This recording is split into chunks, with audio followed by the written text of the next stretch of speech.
인사해 주세요. 하늘 복 받으세요. 하늘 복 받으세요. 네, 사랑합니다. 축복합니다. 하늘 복 받으세요. 네, 오늘 말씀을 질문과 함께 시작해 보겠습니다. 그리스도인은 율법을 지켜야 합니까? 아니면 안 지켜도 괜찮습니까? 율법을 지켜야 한다고 하면 아니 그러면 믿음으로 산다는 건 뭡니까? 반문할 것이고, 지키지 않아도 된다고 하면 그럼 자기 마음대로 살아도 되겠네요? 이렇게 생각하실 겁니다.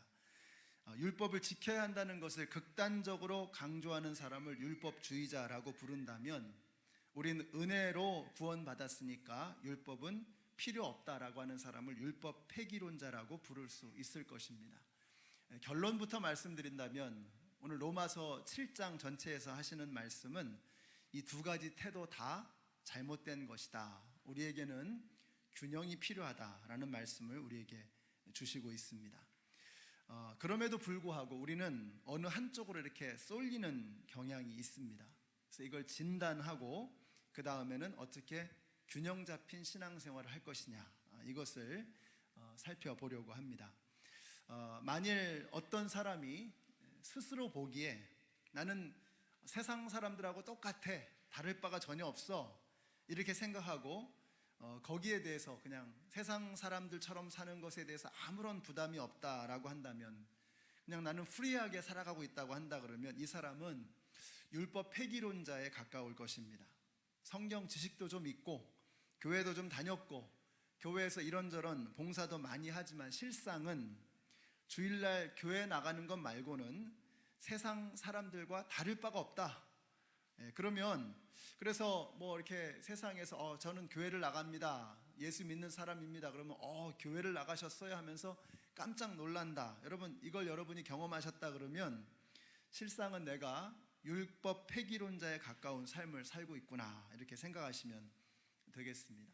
반면에 말씀대로 살지 못하는 것이 너무 괴롭고, 이건 좋은 거죠. 우리가 말씀대로 살지 못한다는 것에 대해서 부끄러워하고 또 괴로워하는 것은 이건 귀한 것입니다.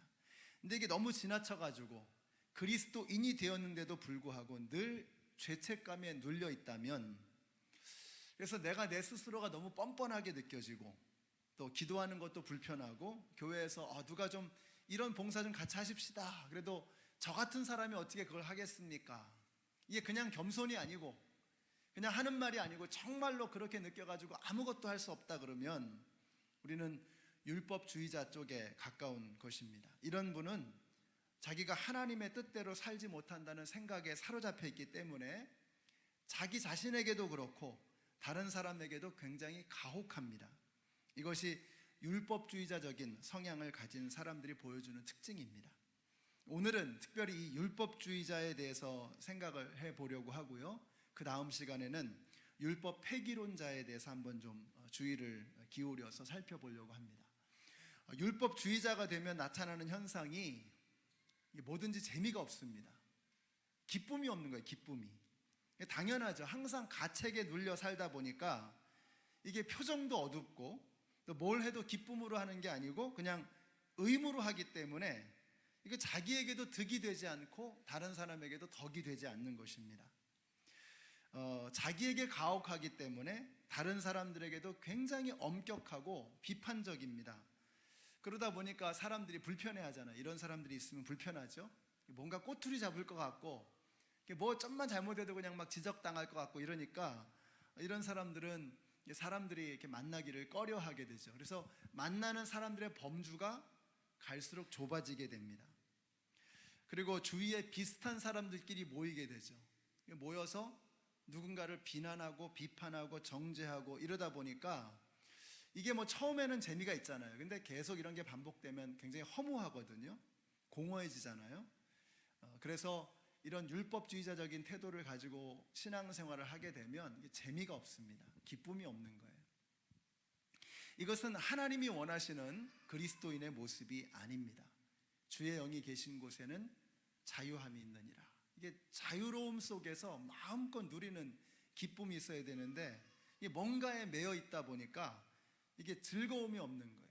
너희가 내 말 속에 거하면 참 내 제자가 되고 진리를 알지니 진리가 너희를 자유케 하리라. 하나님의 말씀 안에서 온전한 자유함을 누리는 기쁨이 있어야 되는데 이게 안 되는 거예요. 그래서 여러분, 우리가 율법을 지키고 살아가는 것, 하나님의 말씀을 지키며 살아가는 것은 마치 철길 위에 놓여 있는 기차와도 같다라는 말씀을 드렸잖아요. 기차는 철길 위에서 가장 강력하고 가장 힘차게 달려갈 수 있는 것입니다. 그래서 우리에게 하나님의 말씀은 너무나 중요한 것이죠. 근데 이것이 나에게 속박으로 느껴지고 그것 때문에 내가 스스로를 자책하고 정죄하는 일, 다른 사람을 지적하고 비난하는 일에만 그 하나님의 말씀을 사용하고 있다고 한다면 우리는 뭔가 잘못된 길로 걸어가고 있는 것입니다. 이것은 주님께서 기뻐하시는 성도의 모습, 그리스도인의 모습이 아니라는 것입니다. 그래서 우리가 율법주의자적인 태도를 벗어나야 합니다. 우리 성도님들이 이 율법주의라고 하는 창살 없는 감옥에서 헤어나오게 되시기를 바랍니다. 여러분이 거기서 자유로워지셔야 되는 거예요. 자, 그러려면 어떻게 해야 되느냐? 오늘 본문에 두 가지 말씀을 하고 있습니다. 옛것으로부터 벗어나고 새로운 마음을 우리가 가져야 되는 거죠. 첫 번째, 옛것으로부터 벗어나야 합니다. 과거가 지나갔고 이제 하나님은 새로운 일을 시작하신다는 것을 우리가 알아야 합니다. 마귀는 자꾸 이걸 우리를 속이려고 하죠. 그래서 우리를 계속 정죄합니다. 과거의 것에 매여 있게 하는 것이죠. 4절에 보세요. 나의 형제자매 여러분, 그러므로 여러분도 그리스도의 몸으로 말미암아 율법에 대해서는 죽임을 당했습니다.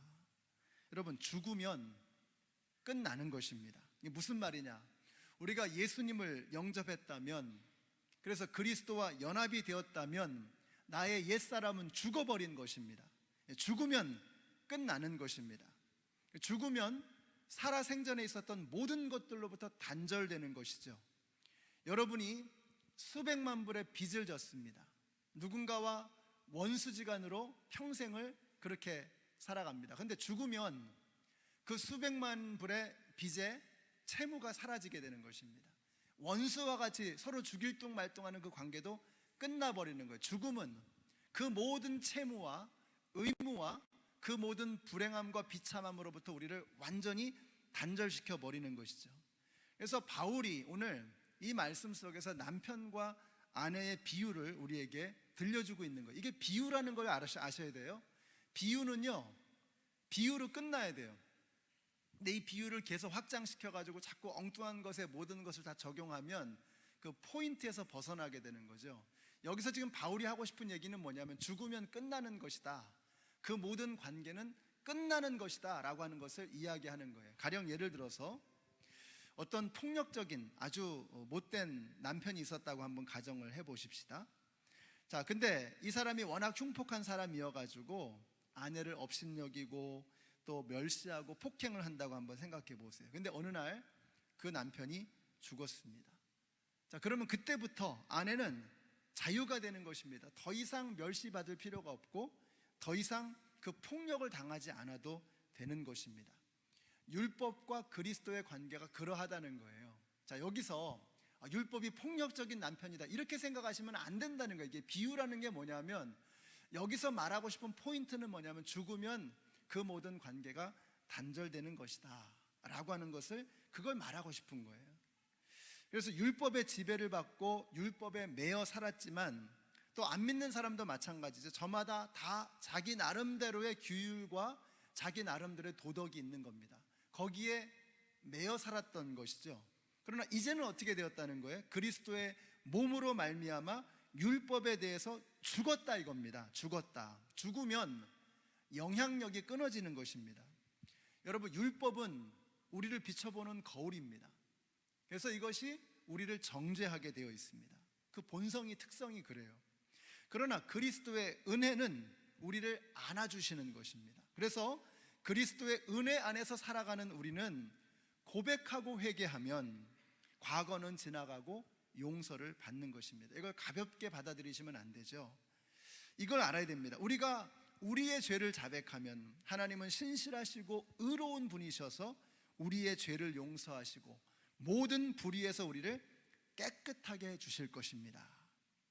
근데 우리가 회개한 후에도 자꾸 괴로워하고 죄책감에 여전히 짓눌려 있다면 이러면 안 된다는 거예요. 우리는 회개하면서도 하나님께서 혹시 이거 쌓아두셨다가 한 방에 나를 치시는 거 아니야? 이런 두려움이 있습니다. 우리가 왜 이런 생각이 들겠습니까? 내가 그러니까 하나님도 그런 줄 아는 거죠. 하나님은 그런 분이 아니세요. 히브리서에서 이렇게 말씀합니다. 같이 한번 읽어보실까요? 시작. 또 나는 그들의 죄와 불법을 더 이상 기억하지 않겠다. 여러분, 하나님께서 기억하지 않으시겠다고 하면 기억하지 않으시는 것을 믿으시기 바랍니다. 하나님은 시건치 않으십니다. 그래서 하나님께서 잊어버리시겠다, 더 이상 기억하지 않겠다, 너희가 회개하고 하나님 앞에 나올 때 더 이상 너희의 과거를 기억하지 않겠다, 이게 복음입니다. 과거가 구린 사람일수록, 내가 살아온 지난 삶이 지저분한 사람일수록, 그리고 그것을 절실하게 깨닫는 사람일수록 이게 얼마나 큰 복음인가 하는 것을 느끼게 되는 거예요. 우리 워낙 무감각해가지고 우리가 얼마나 흉악한 죄인인가를 잘 모르고 살거든요. 근데 이게 깨달아지면 깨달아질수록 내가 얼마나 그동안 악한 삶을 살았는가, 이걸 깨달으면 깨달을수록 나의 지나간 것을 기억하지 않으시겠다고 하는 하나님의 이 말씀이 복음이라는 것을 느끼게 되는 것입니다. 우리 연합장로교회 성도님들이 영적으로 민감하셔서 오늘 이 말씀을 들을 때 막 가슴이 녹아내리는 그런 은혜를 경험하게 되시기를 예수님의 이름으로 축복합니다. 더 이상 기억하지 않겠다는 거예요. 그러므로 사랑하는 성도 여러분, 우리는 지나간 일에 붙들려 살지 마시고 새날을 주시는 하나님을 바라보면서 은혜 가운데 살아가야 되는 거예요. 그래야 삶의 기쁨이 찾아오게 되는 것입니다. 이것이 그리스도인들에게 주시는 놀라운 축복입니다. 그런데 의외로 이걸 누리지 못하고 살아가는 여전히 어둠 속에 남아있는 그리스도인들이 많다는 것입니다. 같이 한번 읽겠습니다. 시작. 너희는 이전 일을 기억하지 말며 옛적 일을 생각하지 말라. 보라, 내가 새 일을 행하리니 이제 나타낼 것이라. 정령이 내가 광야의 길과 사막의 강을 내리라. 할렐루야. 이전 일, 옛적 일에 매여 살면 안 되는 것입니다. 우리가 회개하고 자백하면 저는 미쁘시고 의로우셔서 우리의 죄를 사하여 주시고 우리를 모든 불의에서 깨끗하게 해주실 것을 믿으시기 바랍니다. Just let it go. 지나가게 하는 거예요. 하나님께서 흘려보내신 것을 우리가 다시 끄집어내려고 하면 안 되는 거예요. 하나님의 은혜의 강물에, 예수 그리스도의 보혈의 강물에 우리의 지난 모든 더러운 것들을 다 씻어 보내시는, 흘려보내시는 우리 모두가 되시기를 바라요. 그래야 우리가 자유함을 누리고, 그래야 기쁨을 회복하게 되는 것입니다. 전에는 내 인생이 패어덤이었지만 이제는 하나님께서 새 일을 행하실 것입니다. 너는 내게 부르짖으라. 내가 내게 응답하겠고 내가 알지 못하는 크고 비밀한 일을 이루리라고 말씀하셨어요. 보일 것이라고 말씀하셨어요. 하나님께서 크고 비밀한 일을 우리에게 보여주실 것입니다. 여러분, 크고 비밀한 일들이 내 삶 속에 일어날 것을 기대하세요. 이게 믿음 생활하는 즐거움입니다. 여러분, 시골에서 이게 이제 가뭄이 들면요, 진짜 또랑이 바짝 말라버리거든요. 바짝 말라버리면 그 많던 물고기 하며 벌레들이 어디로 갔는지 싹 다 사라져 버려요. 근데 이제 비가 내리기 시작해서 그 메말랐던 또랑이 채워지면 와, 신기하게도요, 그 또랑에 막 물고기들이 뛰어놀고 풀벌레들이 날아다니는 거예요. 신기한 거예요. 너무 신기한 거예요. 아무것도 없었는데, 다 가재며 물고기면 다 죽었는데, 아니 물이 차면 다시 물고기가 뛰어오르고 풀벌레들이 날아다니는 그런 신기한 일들이 일어나는 것입니다. 오늘 여러분의 메말라버린 심령에 하나님의 은혜의 강물이 다시 여러분의 마음에 채워지게 되시기를 바랍니다. 코로나로 인해서 정말 우리가 마지막 힘겨운 싸움을 우리가 싸우고 있습니다. 정신적으로 피폐해져 가고 정서적으로 예민해지고 있습니다. 그래서 예배가 더없이 중요한 것 같아요. 오늘 이 예배를 통해서 여러분의 가정에 하나님의 은혜의 강물이 흘러들어가게 되시기를 바라요. 오늘 이 예배를 통해서 여러분의 그 메마른 심령 가운데 예수 그리스도의 보혈이 강물처럼 흐르게 되시기를 바라요. 다시 강물이 흐르면 거기에 물고기가 뛰어놀고 풀벌레들이 날아다니고 생명으로 충만한 그런 은혜의 강이 되어지는 것입니다. 하나님께서 주시는 그 은혜를 기대하면서 새 하늘과 새 땅을 바라보며 살아가시는 이번 한 주가 되시기를 바랍니다. 그래서 새 일을 행하시기 때문에 율법에서 끊어질 뿐만 아니라 이제 새로운 은혜가 시작된다는 거예요. 5절 보세요. 이전에 우리가 육신을 따라 살 때에는 율법으로 말미암아 일어나는 죄의 욕정이 우리 몸의 지체 안에서 작용해서 죽음에 이르는 열매를 맺었습니다. 이전에 육신을 따라 살 때, 율법에 매여 살 때 우리가 거둘 것은 죽음의 열매밖에 없습니다. 그러나 이제 어떻게 된다는 거예요? 6절 같이 읽습니다. 시작. 그러나 지금은 우리를 올감했던 것에 대하여 죽어서 율법에서 풀려났습니다. 그래서 우리는 문자에 얽매인 낡은 정신으로 하나님을 섬기지 않고 성령이 주시는 새 정신으로 하나님을 섬깁니다. 할렐루야. 낡은 정신이 아니라 성령이 주시는 새로운 정신으로 하나님을 만나는 거예요. 이것이 오늘 나누고자 하는 두 번째 메시지입니다. 모든 것은 이 보니까 마음이에요. 마음이 새로워져야 되는 것입니다. 그러나 지금은 전에는 죽음의 열매를 맺었지만 그러나 지금은 이제는 생명의 열매를 맺기 시작할 것이다 라는 말씀인 것입니다. 가시나무와 엉겅퀴 밖에는 거둘 것이 없었던 인생, 허무에 굴복하고 썩어짐의 종로로 타던 인생, 그러나 이제는 새로운 정신으로, 새로운 가슴으로, 그리고 새로운 마음으로 하나님을 만나게 되는 것입니다. 새로운 마음에서요, 새로운 삶이 시작이 되는 거예요. 새로운 삶. 새로운 삶은 새로운 마음으로부터 시작이 되는 거예요. 새로운 삶의 실천을 말씀하는 로마서 12장이 초두에 이런 말씀이 나옵니다. 너희는 이 세대를 본받지 말고 오직 마음을 새롭게 함으로 변화를 받아. 마음을 새롭게 함으로 변화를 받아. 새로운 삶의 시작은 새로운 마음으로 시작되는 거예요. 마음이 새로워질 때 변화가 일어나는 것입니다. 여러분의 세상 마음을, 우리가 세상 마음을 쫓아가는 한 새로운 삶의 시작은 없습니다. 그러나 마음이 달라져서 주님께로 향하게 되면 모든 게 새로워지는 거예요. 이 마음이 새로워지면 모든 것이 새로워지게 되는 것입니다. 예수님이 문 밖에 서서 두드리시는 거예요. 근데 여러분의 마음이 움직여야 그 문을 열 거 아닙니까? 그 마음이 움직여져야 그 마음의 문을 열고 주님을 모셔드릴 거 아니에요. 근데 이 마음이 움직이질 않는 거예요. 여러분, 마음을 움직이는 것은요, 마음은 내가 해야 되는 일인 거죠. 우리 주님은 우리와 영원한 사랑을 맺기를 원하세요. 하나님은 우리와 사랑을 나누기를 원하세요. 그런데 그 사랑은 로봇과 나누는 사랑이 아니죠. 여러분, 로봇과 사람의 차이가 뭡니까? AI, Artificial Intelligence죠. 인공지능과 우리 사람의 차이가 무엇입니까? 마음 아니에요, 마음? 아무리 컴퓨터에다가 많은 인포메이션을 집어넣는다고 해도 마음을 만들어낼 수는 없는 거잖아요. 그러면 로봇과 사람의 차이가 뭐냐? 인공지능과 우리 인간의 차이가 뭐냐? 마음이 아니냐는 마음. 주님은 그 마음을 원하시는 거예요. 그 마음을. 하나님이 우리와 사랑을 나누기를 원하시는데 마음이 없는 사랑 얼마나 공허합니까? 여러분, 사랑의 반대가 뭐예요? 미움이 아니잖아요. 마음 없는 사랑, 추잡한 것 아닙니까? 마음 없는 사랑은 천박한 것 아닙니까? 하나님은 우리와 마음이 담겨있는 진실된 사랑을 원하시는 거예요. 마음이 새로워질 때 그 주님을, 마음의 문을 열어서 주님을 모시게 되고 그 주님과 참된 사랑을 나누게 되는 것이죠. 너희는 이 세대를 본받지 말고 오직 마음을 새롭게 함으로 변화를 받아. 이 마음이 새로워질 때 변화가 시작이 되는 것입니다.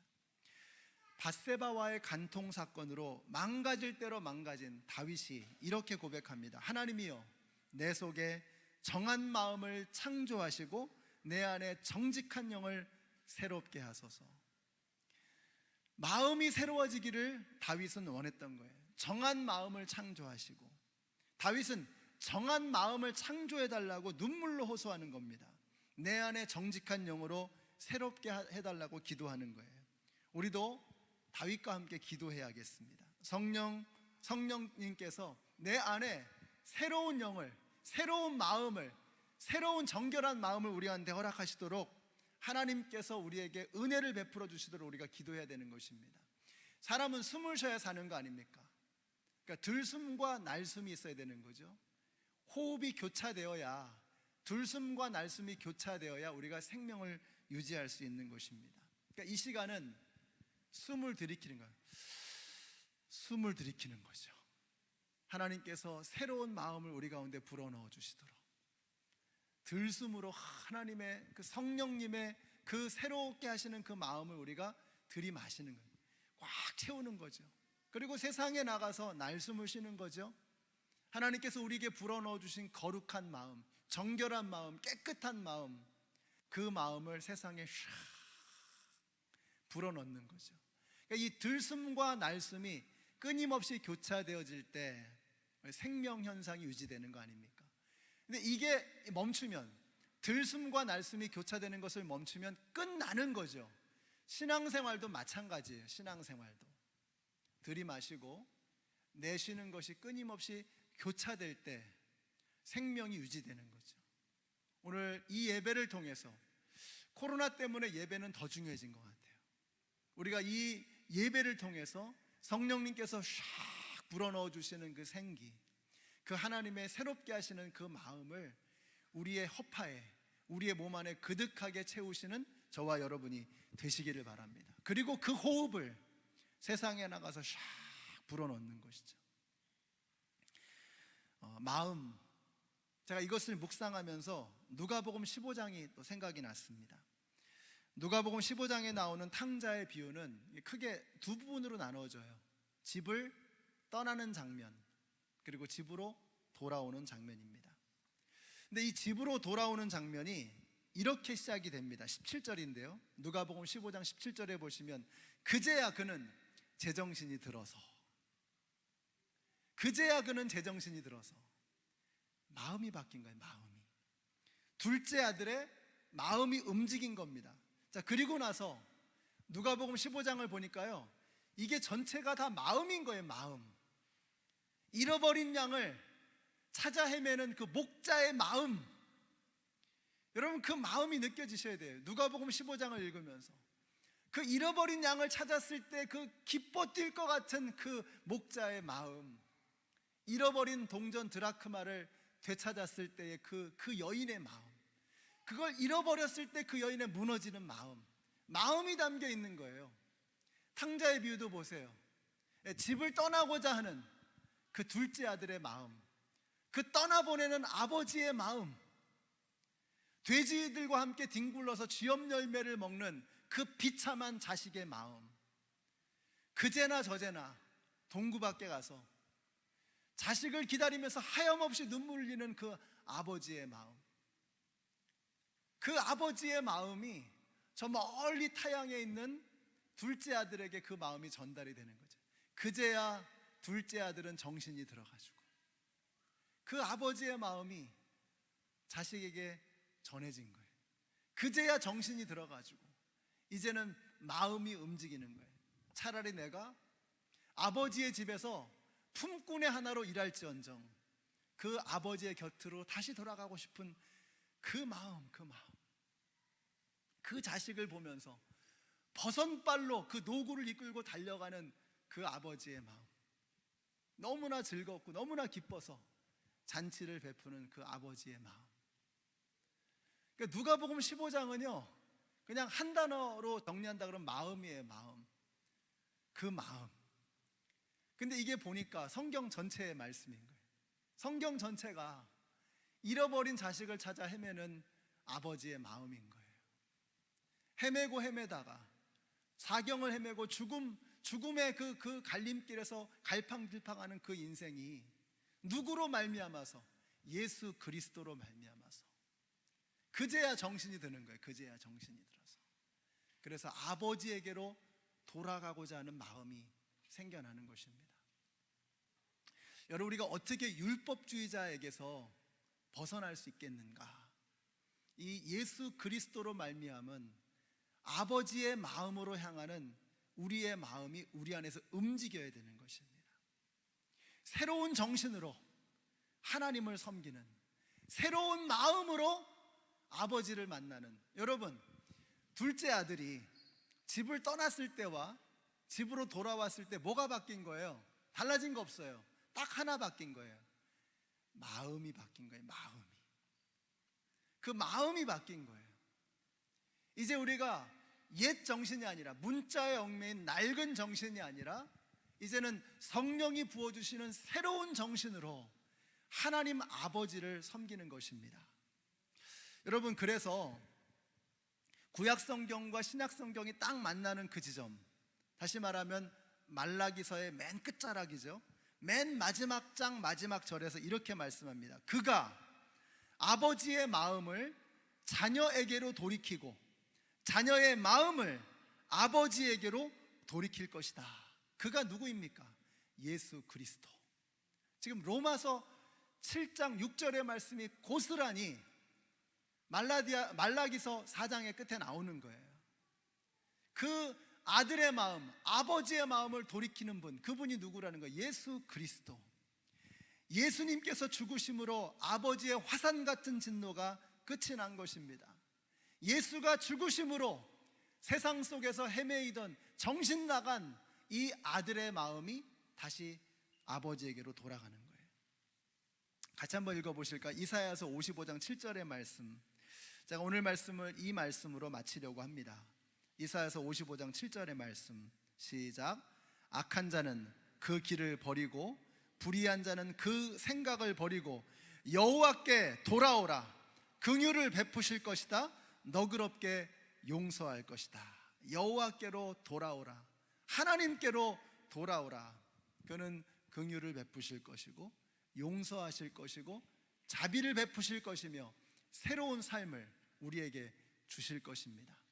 사랑하는 성도 여러분, 이제 더 이상 우리가 낡은 것에 얽매이지 마시고 여러분의 습관과 전통과 아집과 세상 욕망에 더 이상 얽매이지 마시고 성령님께서 부어주시는 새로운 정신으로 우리의 마음을 그득하게 채우셔서 이제 변화되어진, 달라진 새로운 마음으로 여호와께 돌아가는, 아버지께로 다시 돌아가는 우리 모든 성도님들이 되시기를 우리 예수님의 이름으로 축원합니다. 기도하겠습니다. 사랑의 하나님, 감사합니다. 이제는 율법과 옛 것들로부터 자유하게 하시고 새로운 마음으로 부어주시는 여호와께로, 하나님께로 돌아가기를 원합니다. 탕자의 마음이 변화되어져 다시 아버지를 새롭게 만난 것처럼 옛 탕자는 죽어버리고 이제 새로운 둘째 아들로 거듭난 이 사람의 마음처럼 주님, 이제 우리의 마음을 새롭게 하여 주시고 정직한 영을 새롭게 하시며 우리 가운데 정한 마음을 창조하여 주시옵소서. 새로운 정신으로 주님을 만나는, 하늘 아버지를 만나는 우리 모두가 되게 하여 주시옵소서. 예수님의 이름으로 기도드렸습니다. 아멘. 함께 일어나셔서 찬양하시겠습니다. 오늘 말씀을 생각하시면서 여호와께 돌아가자 찬양하시겠습니다. 내 백성이 나를 떠나 돌아섰지만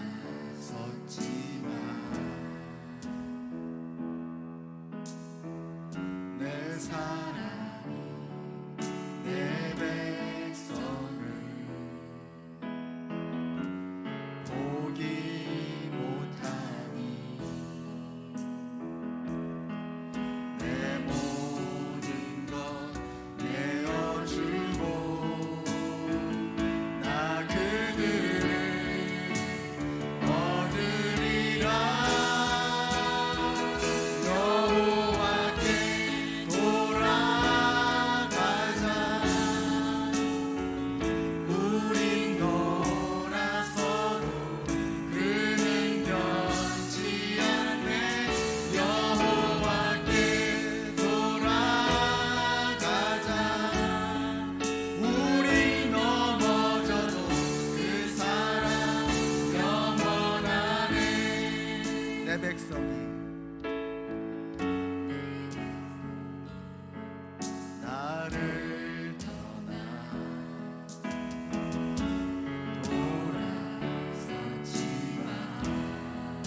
베푸시는 사랑을 찬양합니다. 자신을 내어주네.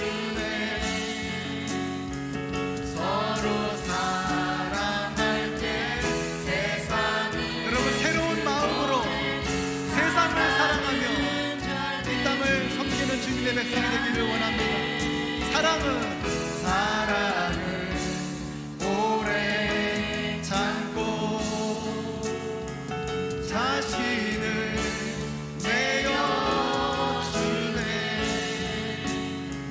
서로 사랑할 때 세상은 주보내.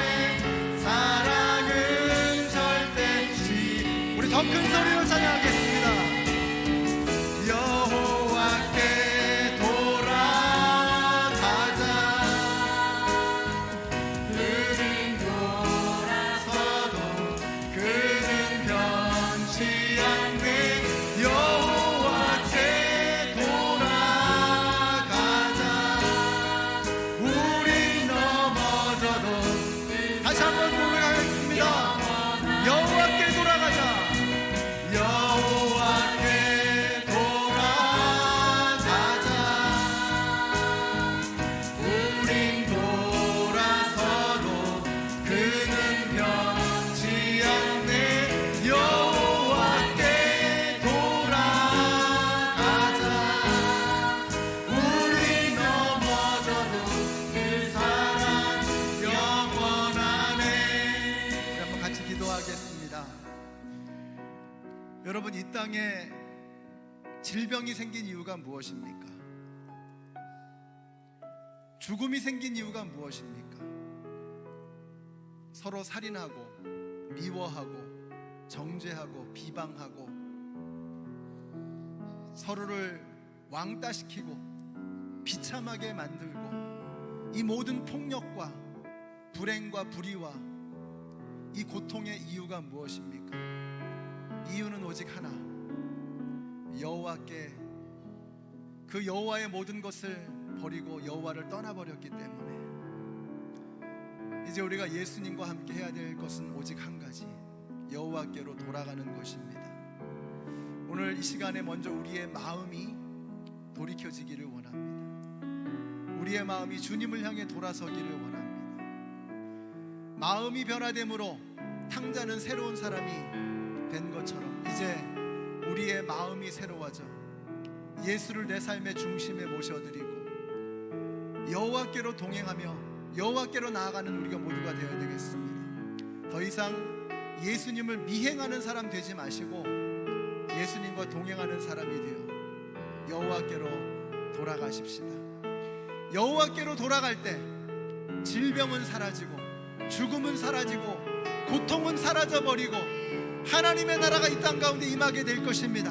우리 주님 크게 한번 부르시고 함께 통성으로 기도하겠습니다. 주여! 아버지 하나님, 생명 되시는 예수 그리스도, 생명의 근원 되시는 하나님으로부터 떠나버린 비참한 인생을 이 시간 오늘날 이 시대에 벌어지고 있는 일들을 바라보며 우리가 다시 한번 깨닫게 됩니다. 하나님을 떠나버렸기 때문에 인간은 비참해졌습니다. 생명 되신 하나님을 떠나버렸기 때문에 인간은 죽음 가운데 몸부림치게 되었습니다. 하나님을 떠나버렸기 때문에 폭력이 난무하고, 하나님을 떠나버렸기 때문에 불의가 난무하며, 하나님을 떠나버렸기 때문에 서로 소통하지 못하고 불행 가운데 살아가는 인간의 삶이, 처참한 삶이 시작되었습니다. 이제 여호와께로 돌아가기를 원합니다. 하나님께로 돌아가기를 원합니다.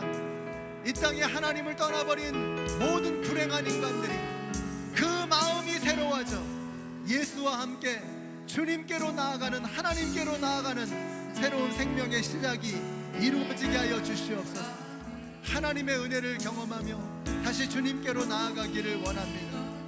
더 이상 예수님을 미행하는 의심스러운 눈으로 길을 막는 것이 아니라 이제는 주님과 동행하며 하나님께로 달려나가는 이 땅의 모든 주의 백성들이 되게 하여 주시옵소서. 주님, 우리를 도와주시옵소서.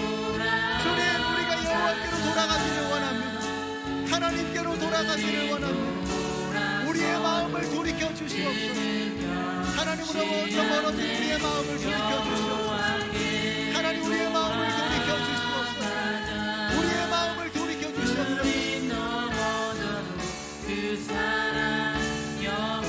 여호와께 돌아가자. 여호와께 돌아가자. 우리 돌아서도 그는 변치 않네. 여호와께 돌아가자. 여러분의 마음이 아직 움직이지 않으십니까? 여호와께로 돌아가십시다. 여호와께 돌아가자. 우린 돌아서도 그는 변치 않네. 여호와께 돌아가자. 우린 넘어져도 그 사랑 영원. 우린 넘어져도 그 사랑 영원한 하나님 사랑을 향해 감사의 박수 올려드리겠습니다. 할렐루야. 하나님 감사합니다. 끊임없이 하나님을 등지고 떠나버렸던 우리의 마음이 이제 예수님의 십자가를 바라볼 때 다시 움직여 돌아서기를 원합니다. 완악한 우리의 마음, 딱딱하게 굳어져 있는 우리의 마음이 십자가 앞에서 녹아지게 하여 주시고, 우리의 마음이 변화되어 이제는 아버지께로 돌아갈 용기를 얻게 하여 주시옵소서. 지금도 우리 아버지께서는 두 팔 벌리고 우리를 기다리시며 하염없이 눈물 흘리시는데, 우리의 악해져 있는 마음, 굳은 마음은 주님의 마음을 외면하고 있습니다. 오늘 이 마음이 예수님의 십자가에서 흐르는 보혈로 말미암아 촉촉하게 적셔지고 다시 한번 은혜의 강물로 우리의 심령이 채워지게 하여 주시옵소서. 이제는 생명의 근원이 되시는 우리 주 예수 그리스도의 은혜와 하나님 아버지의 크신 사랑과 성령님의 교통하심이, 하나님께서 우리에게 주신 그 하나님의 말씀, 율법의 말씀을 보석처럼 소중하게 여기며 그 말씀 위에서 자유를 누리며 이제는 그 말씀 속에 담겨있는 하나님의 마음을 알아 아버지께로 돌아가기를 소원하는 하나님의 모든 백성들 머리 위에 이제로부터 영원토록 함께 하시기를 예수님의 이름으로 축원하옵나이다. 아멘.